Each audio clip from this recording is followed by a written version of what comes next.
More Tic Tac videos, and there's new footage released. George Knapp, Jeremy Corbell speaking about it and saying how close in similarity it is to the 2004 video that came out and was revealed to everyone. So we'll get into that in just a bit. Thanks for joining us here today. Kristian HArloff here on Down to Earth. I appreciate you each and every day joining me for the latest in the UAP phenomenon. So George Knapp, Jeremy Corbell, two strong voices in the community. Been, I don't want to say silent. Silent is not the word. Quiet is the word. And I think sometimes when you're quiet for a bit, and then you get loud for a day, it's more impactful. And maybe that's exactly what the two gentlemen are doing right now. There was some footage that was put out from Skywatcher that we still haven't had a chance to cover on this show. We will. Um, but it's funny how all of that stuff came out. People were discussing it for a little bit, but now this is really the conversation at hand was between Jeremy Corbell and George Knapp. So let me play the report that George Knapp did on his show, Vegas, on Channel 8 News. We'll play that, and then we'll see the interview that Jeremy Corbell did also, I believe, was on NBC. So let's check this one out first. Here it is. Crew members aboard the USS Jackson say it appears the Tic Tac is back, or maybe it never left. Crew members aboard the USS Jackson say they saw 4 of the oddly shaped craft, one of which emerged from the ocean. The sailors were able to record video of 2 of the Tic Tacs as they appeared on a thermal sensor in the ship's command center. The video was made public earlier today on a podcast that I co-host and is likely to rekindle questions about who is piloting these objects. When Navy aviators first encountered a Tic Tac-shaped object off the coast of Southern California in 2004, the incident was largely ignored until 2008, when a new Hush Hush UFO program based in Las Vegas learned about the incident. The program, dubbed OSAP, was launched by the DIA, the Defense Intelligence Agency, with support from Senate Majority Leader Harry Reid.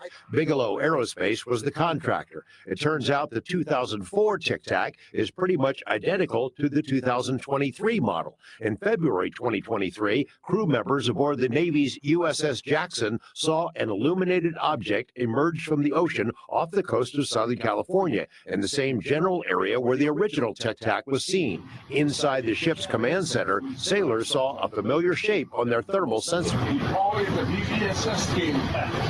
The thermal system, known as Sapphire, is a heat sensor, not a camera, and a closer look shows there were 2 of the objects, not just 1. The witnesses say they saw 4 Tic Tacs in formation. But when we start talking about all of the objects, all 4 objects, and what we witnessed was all 4 of them, all in synchronous, jetting off into the abyss. All 4, all timed together, and all left. And we were like, holy and they were all, maybe the second they left, maybe 3-4 seconds pass, I run to my station and I look at my radar and they're all gone. They're all off radar. And I was like, that's it. They all zoomed off. But it's clear that they're in communication with one another and synchronized, like 3, 2, 1 countdown, let's all go type thing, unless there's some level of like one entity is controlling all 4 and then they all leave at the same time. The crew member requested anonymity. His account and the video recorded from the thermal sensor were made public on the Weaponized podcast by filmmaker Jeremy Corbell. It is not an unusual thing for people who are out in combat zones to see anomalous craft. And we're talking no wings, no tail, no rotors, no exhaust. You and I get it time after time after time. Usually they're just stories. When you have a piece of data that correlates with the verbal testimony, that's big, and that moves the needle. Crew members told Corbell that other sensors on the ship confirmed what was seen on the thermal screen. We asked former Defense Department analyst Merrick von Rennenkamp to figure out if the sensor may have picked up images from an airplane or helicopter. The very first thing, George, that I did is I went back to the historical flight tracker data, and we know the time, location, we know which way, we know with a high level of precision which way the infrared camera aboard the USS Jackson was pointing. And we can, in the 3D space, we can kind of We can project where that camera was looking, and there are absolutely no aircraft within that line of sight that match up with what we see in the video. Could it be that some sort of secret military project has been stashed out in the ocean for 21 years or longer? I don't think it's ours. I suspect there are better places for us to showcase that kind of equipment to unwitting sailors, or that just doesn't make sense, right?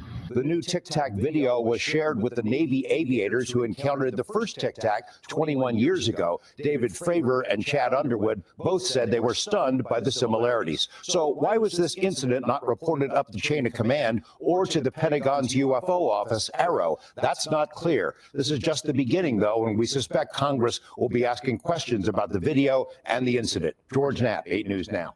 I mean, that's pretty compelling. You know, in general, the thing that got me about it was that the footage of the thing zipping up like this and then stopping like that. It was like shot. Like, what does that? Like, it goes up and then in and then stops and then back and forth, right? Kind of correlating what people have said before, and like Fravor and them, the way that the thing moved defied gravity.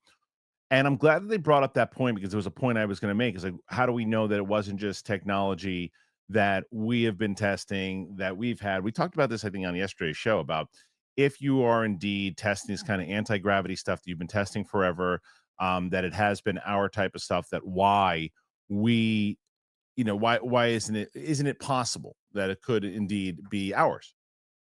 And I think the point made is pretty solid at the end there of, if you're going to test that stuff out in the middle of the ocean, why would you do it where you can get, you potentially get photographed or sensed? You have the military out there that doesn't know about it, or should they be brought in on it so they don't report it, they don't leak it, or whatever it might be? Or is it maybe that is that, look, we know that they're out there, we have such a tight lip on it, they're not going to leak it, and then they do, and you're like, oh, well, we didn't know it was going to get leaked, which is also possible. But there's just so many different reports of these things, whether it's with David Grush and talking about the non-human craft, and the fact that you had Gallaudet talking about the things they've seen in the water, and now the formation itself. The other thing that the military guy said is that these things were clearly in contact with one another and were in formation, moving and then taking off. Also very interesting in the fact that it was, again, leaked to both George Knapp, Jeremy Corbell, and I love what George Knapp said at the end there. This is where this task force by Luna and everybody else needs to come into play. This is the stuff that drives me nuts.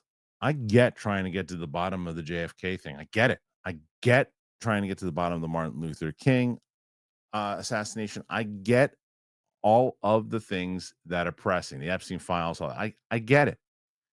If you get this kind of footage now, you push those other things to the side and you make this a priority. And you say, I don't care what so-and-so wants to do. We told so-and-so we would look into this first. It has to be done first. Yes, but that was before we had this video that matches to this. We can get answers if we press now. Another great question. Why wasn't it reported in general? Is it because they thought no one would leak this? This is something we were very aware of. No one's talking about it. Did AARO know about this? NASA know about this? Anybody know about this? Who knew about this? It's not over yet, because on NBC, they talked to Jeremy Corbell about this. So let's watch that report. Here it is. New infrared video just released by documentary filmmaker Jeremy Corbell, showing what he says was an incident on the USS Jackson. It's one of these littoral ships, one of the highest tech ships that we have in our arsenal. And according to Corbell, Navy sailors were actively tracking one of 4 unknown objects observed going in and out of the water. No heat plumes, no exhaust, nothing. And here is how one of the witnesses on board the ship described it. I go out to the bridge wing. I'm noticing things and lights on the horizon, and like city lights or any other ships that are out there. So seeing a light that is lifting up, you can see it. I know the difference between a light on the horizon coming up and a light coming out of the water. When you've been on the water more in your life than you haven't been, you know the difference. Now let's get into it with Jeremy Corbell, one of the hosts of Weaponize, the podcast. Welcome back with Jeremy. Thanks so much for being with us. I'm so glad you talked to that sailor there because it gives us so much more context. Like the videos, they're very important, and yet they don't show that much. So real fast, walk us through what this video shows, because if you look very closely, it looks like the targeting is trying to lock in, right? That's right. So George Knapp and I, with our journalism, we always try to, if we obtain military filmed footage of UAP or UFOs, which this is, we try to get direct witness testimony to go with that. And in fact, these are senior ranking Navy officials. You know, they don't want to go by their full identity at this time, but they will at some point. They're in the Combat Information Center. They get this footage. It's FLIR, forward-looking infrared. So it's black and white. What you're supposed to be seeing, we don't see. We don't see tails. We don't see thermal plumes. We don't see any signature of a normal aircraft. So that's what makes this case fascinating. We have both witnesses coming forward as well as the hardcore data and evidence. And does that mean black is hot there, or what's the thermal imaging and like why do we see that Tic Tac shape? Sure. Yeah, so this is in black hot. It can switch between the two. But what's really important about this is that the high-ranking Navy official said, we saw one of these come up out of the water. We then went to radar and we saw 4 of them. We then took our thermal cameras and we looked at one. And when you look at a plane, it looks like a plane. This doesn't look like a plane. In fact, it looks like the Tic Tac from 2004, where Commander David Fravor chased a UFO for the United States military.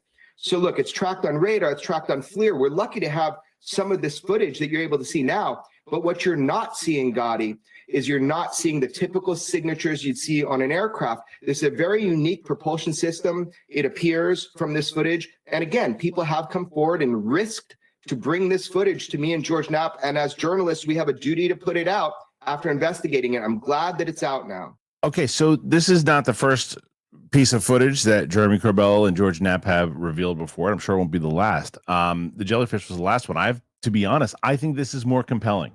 I think this is more compelling because exactly what Jeremy Corbell said up top there was to get the actual witness speaking coupled with this footage. Because if you just saw this footage without that testimony, right? Or without that, the witness who saw it and talking about it and saying, yeah, well, I know the difference between this and that, and I've seen it, and explaining exactly what you're seeing, even what the reporter asked, he's like, because the footage is interesting, but like, what are we looking at? And when we're explaining, because we're not going to pretend that we know exactly how all that stuff works, because the first thing you would say if you didn't know that explanation is, well, why is it all in black and white and just little grainy stuff there? And he told you, because it's not actual footage. It's the fact what they're picking up there, and you shouldn't be seeing this from a plane and everything. The way that this thing is picking up, this is something different. And they're explaining it in that particular way. And that makes me go, okay, head scratcher. And the fact that Fravor also says, this is very similar to what I saw back 21 years ago. This is, again, as I said before, after we watched the George Knapp footage, this needs to be investigated. This needs to be discussed. This needs to be really the focus of that task force. This needs to be one of the things that David Grush and Burleson and his team are going after. Get that witness in there, protect them, find out what's going on with it, and what really happened. Who was this reported to? That's another thing they're going to find out too. That's a question I don't know if Jeremy Corbell asked. Did they report this to anyone in particular right afterwards? Will we hear the names of these particular people? How many of them was it that saw it? So there's a lot that I would like to know. Sometimes Jeremy Corbell sees these videos. Sometimes he doesn't. If he does, Jeremy, invite to come in on the show. I would love to ask you guys about this particular thing. There's a couple questions I have about it, but I'd also like to say this to me was very good journalism. This to me was exactly the type of thing that we need in the way that you guys put it out there in having these conversations with this witness. I agree with what he said on that program. You got to couple it together first. And I think that that's what they did here. Does it prove that there's aliens among us? It does not. Does it prove that it's definitely otherworldly, this craft? It does not. but it does prove that there's things going on that we do not know about that's still going on out there that we are there's more footage like this, and there probably has been, and there's stuff that hasn't leaked. So this to me is interesting. What about you? Put your comments in there. Let me know what you think. Do you think it's legit? Do you think it's not legit? Is it just another thing? Is it a balloon? Is it gas? What say you? Put your thoughts in there. Let me know. As I always say, you want to become a member of this show, you can do it. Just hit the member button. But another way to help us out is to just click on that sponsor, man. And I'll tell you, I've told you about great um, sponsors in the past. I told you about a great VPN that we're working with, and the best is ExpressVPN. So without any further ado, I'll tell you about them, and then I'll see you back here real soon. Bye. How did you choose which internet service provider to use? The sad thing is that most of us have very little choice because ISPs operate like monopolies in the regions that they serve. Then they use this monopoly power to take advantage of customers, data caps, bandwidth throttling, the list goes on. But worst of all, ISPs have the ability to keep a log of every website that you visit, and so can a ton of other third parties, unless you use ExpressVPN. Now, I think this is why everyone needs to use ExpressVPN, because with third parties, the problem is they see everything that you're looking at. It doesn't matter. Even if you're in incognito mode, they can check it out. The internet service provider, the mobile network provider, the admins of your Wi-Fi network, everything, school, boss, parents, all that stuff. ExpressVPN reroutes 100% of your traffic through secure encrypted servers so third parties can't see your browsing history. It's the best. It is really a great VPN. It's easy to use because you can just fire up the app and you just click one button and get it protected. Hide your IP address makes it very difficult for third parties to track your online activity. Everybody is using VPN and everybody's using ExpressVPN because it's rated #1 by the top tech reviewers like CNET and The Verge. So for me, it's on the plane. It's in the airport. That's when I'm using it. And it's always something that I like to do. And I also, if I'm going to be using it to stream things out of the country, things that I can't access here, I'm using ExpressVPN. So protect your online privacy today. Use expressvpn.com/DTE. That is expressvpn.com/DTE. And you can get an extra 4 months free. expressvpn.com/DTE.